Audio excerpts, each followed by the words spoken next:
السلام علیکم، welcome to the ISSB course.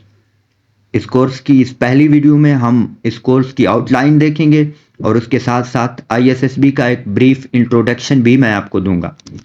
سب سے پہلے میں آپ کو بتاتا چلوں کہ اس کورس میں کوئی بھی ایسا مواد یا ایسی سجیشن یا ایسی ریکمنڈیشن نہیں دی جائے گی جو آپ کی نیچرل پرسنالٹی کو افیکٹ کر سکے۔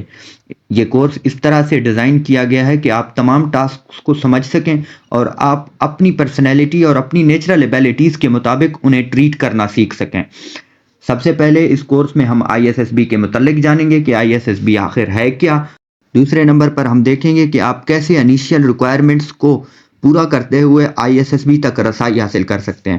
اس کے بعد ہم دیکھیں گے کہ آپ جب ISSB کے سفر پر ایک دفعہ گامزن ہو جائیں گے تو آپ کو کون کون سی چیزیں، کون کون سے ڈاکومنٹیشن ریکوائرڈ ہوں گی جو موسٹ آف دا اسٹوڈنٹ جن کے متعلق کنفیوز ہوتے ہیں۔ اور اس کے علاوہ ہم یہ بھی دیکھیں گے کہ وہاں جا کے آپ کی جو فارم فلنگ ہوتی ہے وہ کس ٹائپ کی ہوتی ہے اور وہاں آپ کو کیا کیا ریکوائرمنٹس دی جاتی ہیں۔ اس کے بعد فائنلی وہاں جو آپ سے ٹیسٹ کنڈکٹ کیے جاتے ہیں جن میں ویٹ، SRT، OPI جو سائیکالوجسٹ کے ڈومین میں آتی ہیں، اور اس کے بعد گروپ ڈسکشن اور انٹرویو جو ڈپٹی پریزیڈنٹ کے ڈومین میں آتے ہیں، اور اس کے بعد لیکچریٹ اور ملٹری پلاننگ، اور پھر آؤٹ ڈور ٹاسک جو GTO آپ سے کنڈکٹ کرواتا ہے۔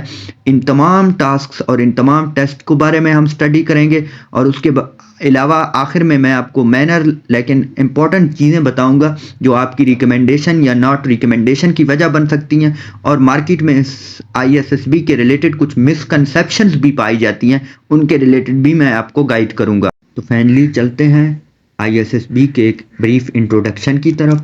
ISSB is abbreviated as Inter Services Selection Board۔ اگر آپ Pakistan air force, Pakistan army یا پھر پاکستان نیوی میں ایز اے کمیشن آفیسر جانا چاہتے ہیں تو آپ کو اس بورڈ کے تھرو ہی جانا ہوگا۔ یاد رہے کہ آپ انٹرمیڈیٹ کے بعد صرف 2 دفعہ ہی ISSB کے لیے جا سکتے ہیں۔ یہ کمپلیٹلی آپ پر ڈیپینڈ کرتا ہے کہ آپ پاکستان ایئر فورس میں جانا چاہتے ہیں، پاکستان نیوی میں جانا چاہتے ہیں یا پاکستان آرمی میں جانا چاہتے ہیں۔ اس کے علاوہ نیکسٹ اگر ہم دیکھیں تو ISSB کا مین ہیڈ کوارٹر کوہاٹ میں ہے، اور ISSB کے پورے ملک میں 4 سینٹرز ہیں، جن میں ISSB کا ایک سینٹر ملیر کراچی میں ہے، اور ISSB کا ایک سینٹر گوجرانوالا میں ہے۔ اس کے علاوہ بلوچستان کی سائیڈ میں ISSB کا کوئٹہ سینٹر ہے۔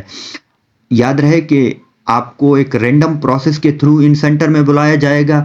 یہ ضروری نہیں ہے کہ آپ اگر کوئٹہ میں رہتے ہیں تو آپ کا سینٹر کوئٹہ ہو، یا پھر آپ سے اس بارے میں کوئی سجیشن لی جاتی ہے کہ آپ کس سینٹر میں آنا چاہتے ہیں۔ یہ ایک رینڈم پروسیس ہوتا ہے جس میں آپ کو کسی بھی سینٹر سے کال آ جاتی ہے۔ باقی تمام ایگزام کی طرح ISSB بھی ایک کمپٹیٹیو ایگزام ہے، مگر یہ اپنی یونیکنیس کی وجہ سے کافی مشہور ہے، کیونکہ اس میں آپ کو 5 دن ISSB سینٹر میں گزارنے ہوتے ہیں، جہاں آپ کو نہ صرف مینٹلی بلکہ فزیکلی بھی ٹریٹ کیا جاتا ہے، اور ان 5 دنوں میں آپ کی تمام ٹریٹس کو اسٹڈی کیا جاتا ہے کہ آیا کہ یہ ٹریٹس جو آپ میں موجود ہیں یہ ان کے سلیکشن کرائٹیریا کے مطابق ہیں یا نہیں ہیں۔